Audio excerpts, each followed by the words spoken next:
There are two relatively new things that have me really excited to be a member of Xbox, and that's Xbox Game Pass and Xbox Game Streaming. These two services are what have really helped me decide between which next-gen console to adopt because they're really the future of Xbox, or at least I think so. Now, Xbox Game Pass is a video game subscription service. You pay $10 a month and you get access to a bunch of games which you can download onto your Xbox console at home. Xbox Game Streaming is a little bit more self-explanatory. It lets you stream those games that are on your console over to your Android device, so you can play them anywhere you have internet. And that's where the Razer Kishi comes in. After testing it out for the past couple of weeks, this is a must-have accessory for Xbox and Android gamers. And just because this particular model has Xbox branding doesn't mean it won't work with Android games, because it most definitely will.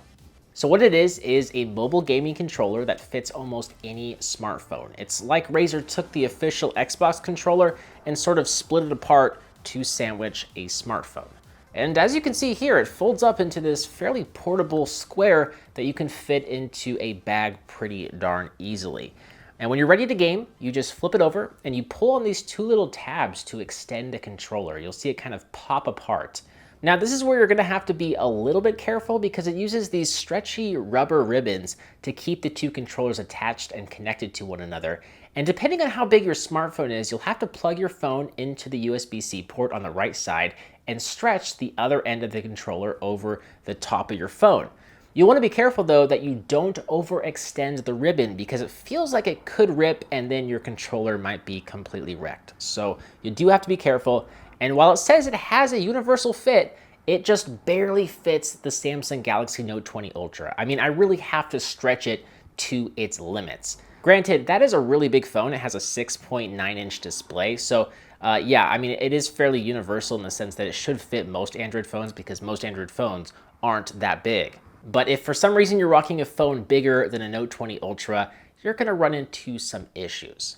Also, it's worth mentioning that you will need a relatively newer Android phone with a USB-C port to take advantage of this controller. But the controller itself, it feels great in the hands. The joysticks are clickable and they don't feel cheap or easily breakable. All the buttons, including the D-pad, they feel pretty rigid and they don't feel sticky. The only relatively cheap feeling buttons are the L2 and R2 triggers. But I was able to play games just fine with them and all my presses were registered. They just don't feel as premium as the triggers found in an official Xbox controller. What's also a big perk about this controller is that it doesn't need to be charged. It's powered entirely via your smartphone, and there's a USB-C port in the bottom right-hand portion of the controller that supports pass-through charging. So you can plug it in and you can charge up the phone while you game, and the cable, it shouldn't get in the way because it's in the bottom right-hand side of the device. Some other things to note, there is an LED light on the right-hand side of the controller to let you know it's connected to your phone and it's working properly. If it's not on, just make sure your phone is securely connected to the USB-C port because when I first tried to set up this controller, mine wasn't working and I was trying to figure out what was going wrong, and it turns out it just wasn't securely fastened onto my phone. Also, it's kind of cool, we have two speaker cutouts on the right-hand side of the controller to help improve audio quality since most phones output audio from the bottom of the phone. That's just a neat little touch Razer added and I wanted to mention it.